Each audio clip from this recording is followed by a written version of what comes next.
Fala, escrevente, olha só, vamos fazer um quiz rápido aqui de direito processual civil para ver se você estudou mesmo. Vamos lá. Mariana estava voltando com um carro dirigido por um motorista de aplicativo. No trajeto para casa, o carro capotou em uma curva e, como consequência, Mariana ficou internada por 3 semanas, experimentando diversos gastos médicos. Buscando ressarcir seus gastos, Mariana propõe ação de indenização por danos materiais em face de Kleber, o motorista, alegando que ele foi imprudente e estava trafegando acima da velocidade permitida na via. A ação foi proposta perante a 5ª Vara Civil da comarca de Santa Madalena, cujo chefe de secretaria era amigo íntimo de Kleber. No momento de produção de provas, o juiz nomeou perito para averiguar se Kleber estava trafegando ou não acima da velocidade permitida na via. Kleber nomeou assistente técnico para auxiliar na perícia. O assistente técnico, no entanto, era proprietário do imóvel que Mariana locava e autor da ação de despejo que estava em fase de recurso perante a 2ª Vara Civil da comarca de Santa Madalena. Eita peste! Diante da situação hipotética, Mariana poderá alegar que, em relação do processo de indenização, o chefe de secretaria é impedido, o assistente técnico é impedido, tanto o chefe de secretaria como o assistente técnico são suspeitos, o chefe de secretaria é suspeito, o assistente técnico é suspeito. E aí, escrevente, sabe ou não sabe? Tempo para você pensar, tempo.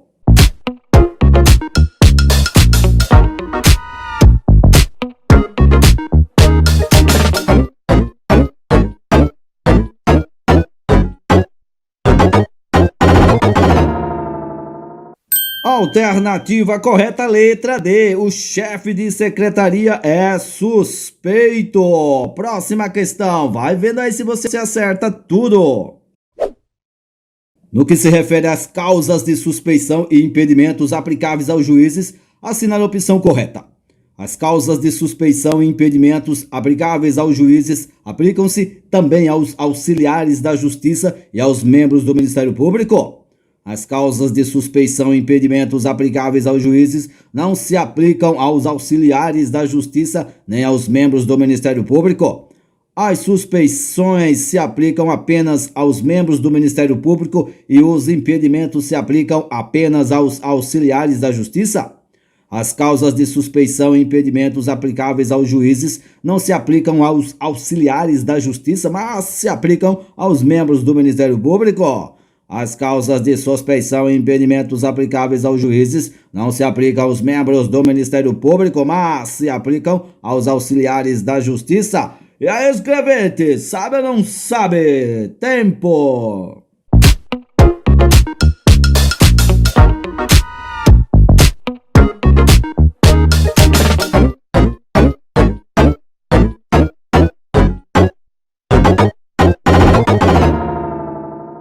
Alternativa correta, letra A. As causas de suspeição e impedimentos aplicáveis aos juízes aplicam-se também aos auxiliares da Justiça e aos membros do Ministério Público.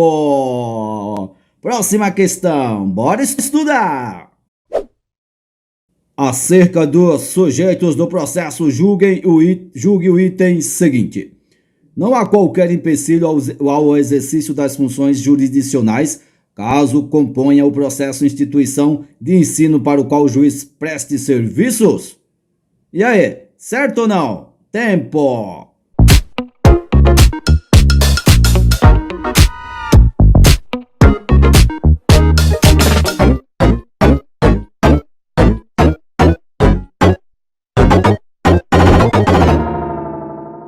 Gabarito errado. Próxima questão.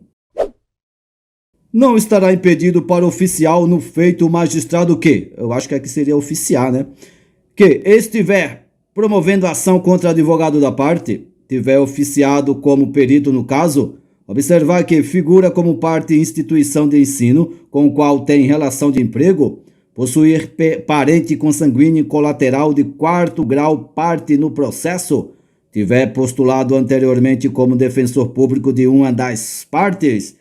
E aí, escrevente, sabe ou não sabe? Tempo!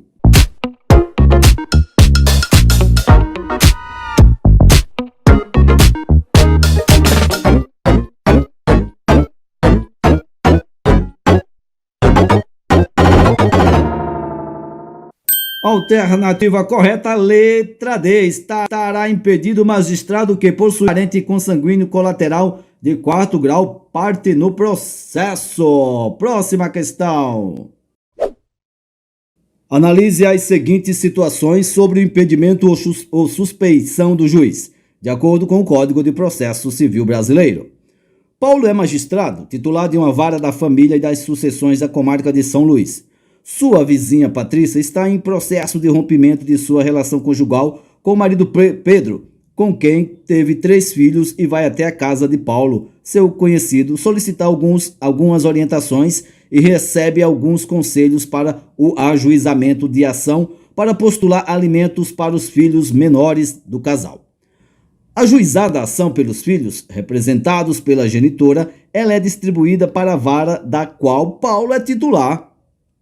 Moisés é advogado, irmão de Pedro, magistrado titular de uma vara civil da comarca de São Luís, e ajuizam ação de indenização por danos materiais e morais em favor de um cliente. Ação esta distribuída para a vara do qual Pedro é titular.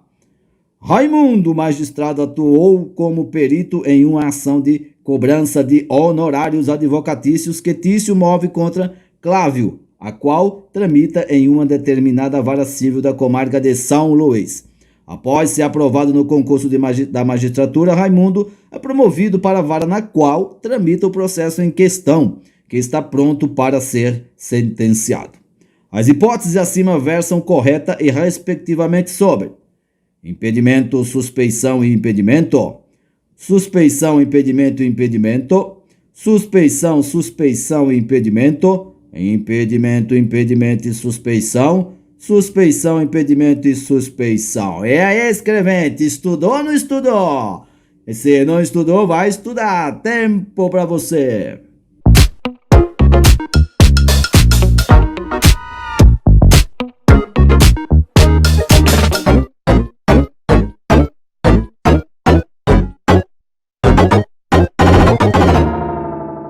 Alternativa correta, letra B de besta. Suspeição, impedimento e impedimento. Olha aí, questãozinha trabalhosa.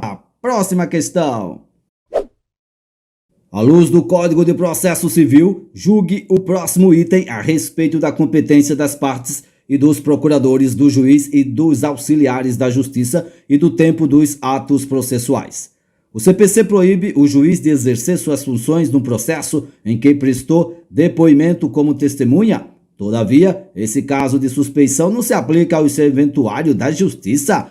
E aí, escrevente, certo ou errado? Tempo!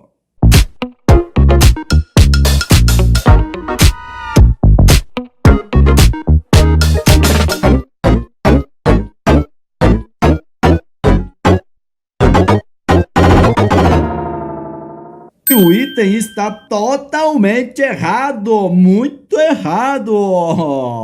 Fácil, né? Próxima questão. Quanto à competência ao juiz e aos atos processuais, julgue o item a seguir.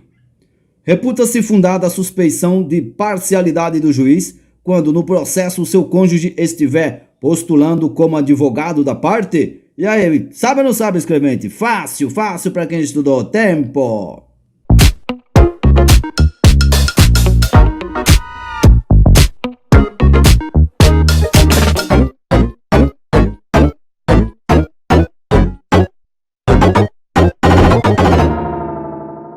Alternativa errada, muito errada. Próxima questão.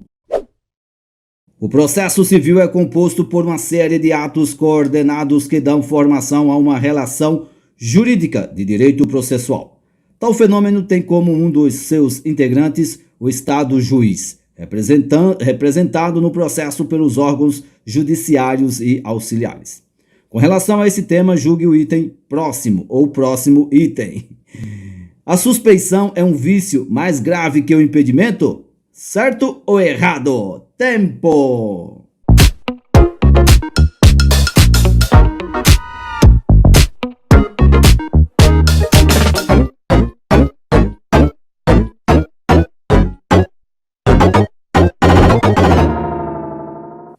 Errada, essa ficou fácil, essa ficou fácil. Vamos para uma próxima mais difícil. Próxima questão. Embora os atos processuais sejam públicos, os processos deverão tramitar em segredo de justiça quando tiverem como parte pessoa absolutamente incapaz, nele constarem dados protegidos pelo direito constitucional à intimidade, envolver interesse de expolio, versarem sobre a arbitragem ainda que não haja sido estipulada cláusula de confidencialidade, tratarem de cobrança de créditos públicos. Vai, escrevente, fala! Certo ou não? Qual a alternativa correta? Tempo!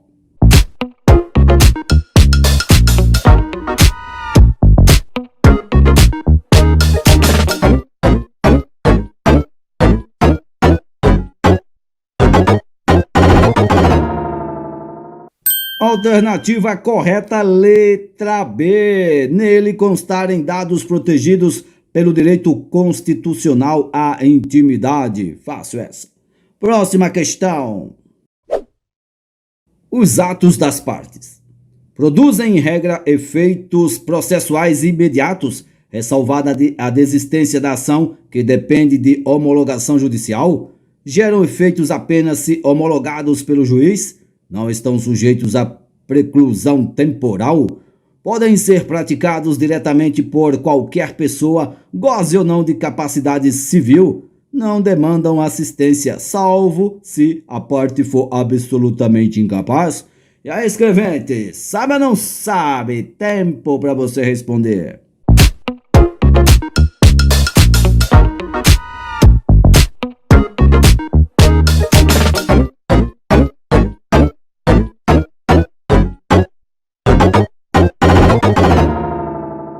Alternativa correta, letra A. Os atos das partes produzem, em regra, efeitos processuais imediatos, ressalvada a desistência da ação que depende de homologação judicial. Próxima questão, Juvenal. Tempo não. Próxima questão. De acordo com o Código de Processo Civil, tramitam necessariamente em segredo de justiça os processos que versem sobre divórcio, inventário e danos morais, alimentos, filiação e união estável, casamento, divórcio e danos morais, execução, alimentos e guarda de crianças, interdição, emancipação e arbitragem, independentemente de comprovação de acordo de confidencialidade. E aí, escrevente, sabe ler igual eu ou não? Sabe ou não sabe? Tempo!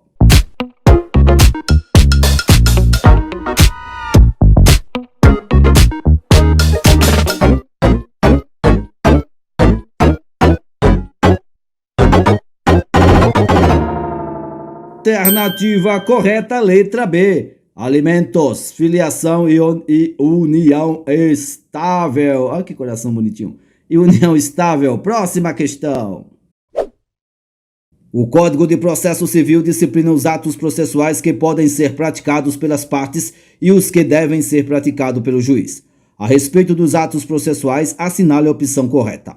São exemplos de atos bilaterais das partes, a petição inicial e a conciliação. São exemplos de atos processuais das partes, a contestação e a mediação. O ato processual do juiz que está apto a pôr fim ao processo é a decisão interlocutória. Despacho é todo pronunciamento judicial de natureza decisória que não põe fim ao processo. A sentença é o ato processual do juiz que põe fim à fase cognitiva, mas não extingue a execução. Eita, professor! Eita, escrevente, sabe ou não sabe? Tempo!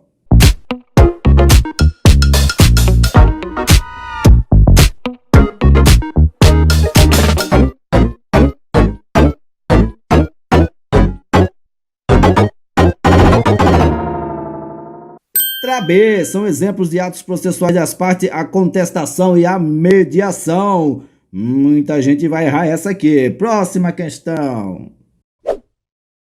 No que concerne aos pronunciamentos dos órgãos jurisdicionais, é correto afirmar que todas as decisões interlocutórias são impugnáveis por meio de agravo de instrumento.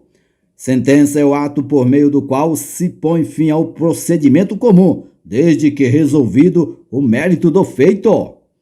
Os acórdãos não precisam ser assinados pelos magistrados, por se proferirem na própria sessão de julgamento. Atos meramente ordinatórios, como a vista ao órgão de defensoria pública, independe de despacho. Decisão interlocutória não é apta a versar sobre o mérito do processo. E aí, escrevente, tá estudando ou não? Tempo!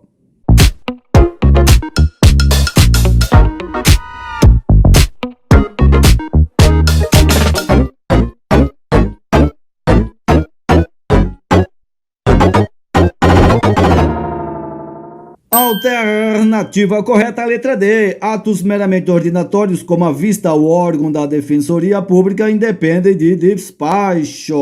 Bora estudar, escrevente. Próxima questão. Tendo percebido que um dos litisconsortes ativos era parte ilegítima, o juiz reconheceu ser ele carecedor do direito de ação, tendo determinado o prosseguimento do feito em relação às demais partes. A natureza desse pronunciamento judicial é de sentença, decisão interlocutória, despacho, decisão monocrática, ato meramente ordinatório. Sabe ou não sabe? Tempo!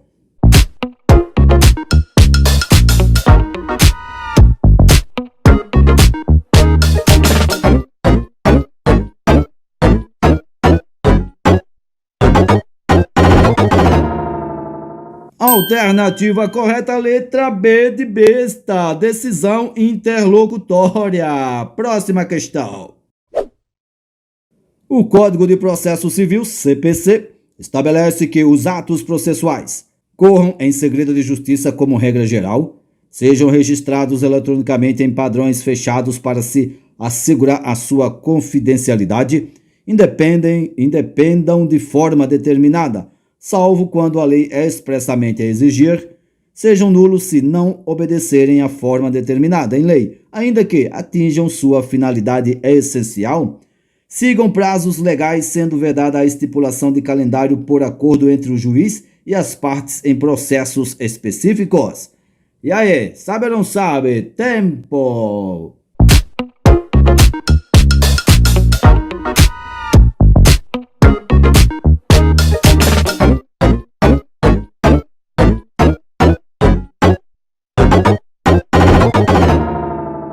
Fácil, alternativa correta, letra C.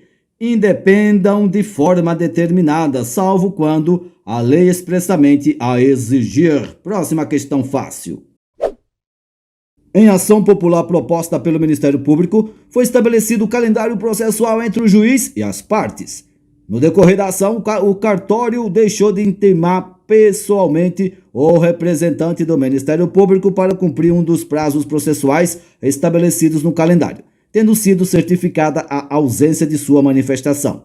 Diante disso, o representante do Ministério Público requereu genericamente a devolução do prazo.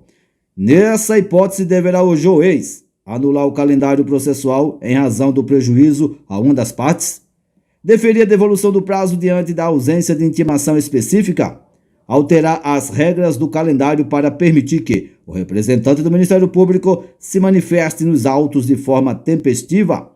Indeferir a devolução do prazo, pois é dispensada a intimação das partes para a prática de atos processuais e audiências previstos no calendário processual?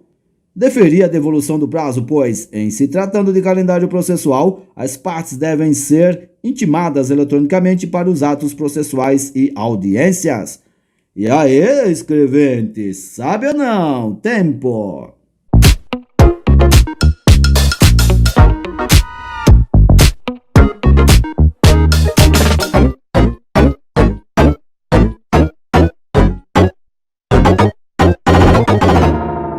Letra D. Indeferir a devolução do prazo, pois é dispensada a intimação das partes para a prática de atos processuais e audiências previstos no calendário processual. Próxima questão, Juvenal.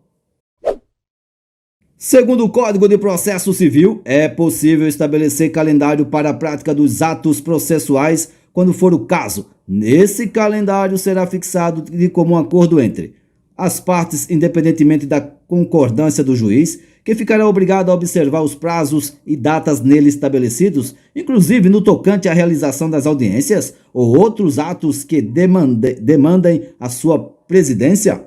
As partes, independentemente da concordância do juiz, que ficará obrigado a observar os prazos e datas neles estabelecidos, exceto no tocante à realização das audiências ou outros atos que demandem a sua presidência, os quais serão designados conforme a disponibilidade da pauta. As partes e o juiz que ficará obrigado a observar os prazos nele estabelecidos, inclusive para a prolação das decisões, os quais somente poderão ser modificados em casos excepcionais devidamente justificados. As partes e o juiz que ficará obrigado a observar os prazos nele estabelecidos, inclusive para a prolação das decisões, salvo se inferiores àqueles dispostos em lei. As partes e o juiz que não poderá em nenhuma hipótese modificar os prazos nele estabelecidos, salvo expressa concordância de todos os litigantes. E aí, escrevente, sabe ou não sabe? Tempo!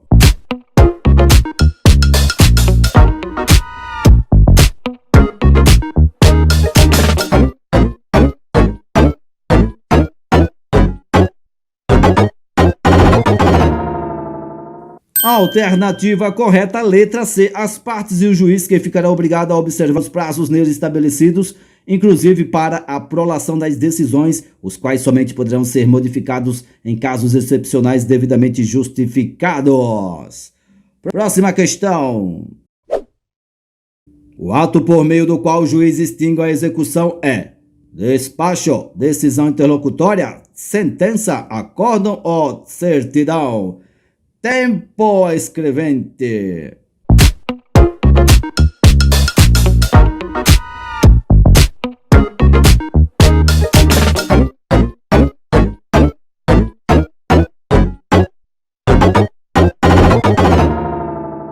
Alternativa correta, letra C, sentença. Próxima questão.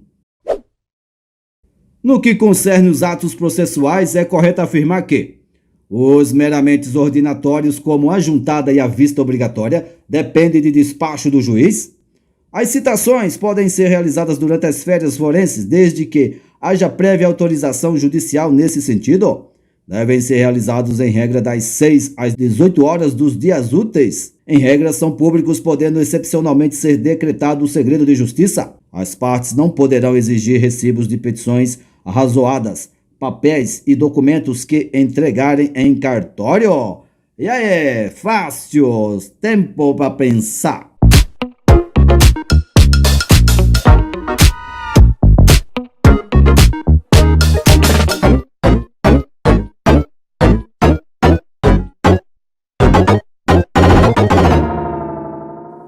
Alternativa correta, letra D. Em regra, são públicos os atos processuais. Em regra, são públicos, podendo excepcionalmente ser decretado o segredo de justiça. Próxima questão. Ao celebrar um contrato de compra e venda, os contratantes convencionaram sobre determinados ônus e deveres processuais. Nesse sentido, afirmaram que, se houvesse necessidade de ação judicial para dirimir qualquer conflito em relação ao negócio jurídico, ora estabulado, e pela possibilidade legal de autocomposição, o autor estaria desincumbido de provar a existência do contrato e que o réu não poderia contestar o feito. Nesse cenário, o juiz não poderá controlar as validades destas convenções, pois se trata de direito disponível às partes. Estas convenções são nulas de pleno direito, pois convencionadas antes da existência do processo. O juiz controlará as validades destas convenções de ofício e deverá admiti-las por se tratarem de direitos disponíveis.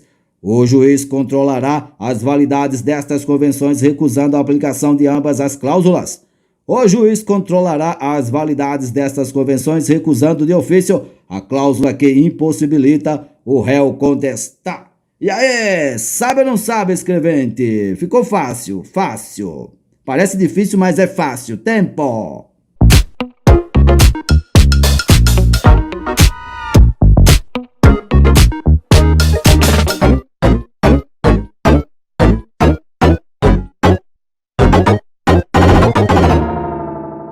Alternativa correta, letra E. O juiz controlará as validades destas convenções, recusando de ofício a cláusula que impossibilita o réu de contestar. Veja aí quantas questões você acertou, quantas questões você errou. Não pode errar muita. Tem que fazer igual a Luana. Tem que fazer igual a Luana. Gabaritar tudo. Tem que acertar tudo. Faz aí, deixa aí nos comentários, vê aí quantas questões você acertou. Se errou bastante, estuda, ainda dá tempo de estudar. Faz aquela super revisão. Um grande abraço e sucesso. Valeu, tchau.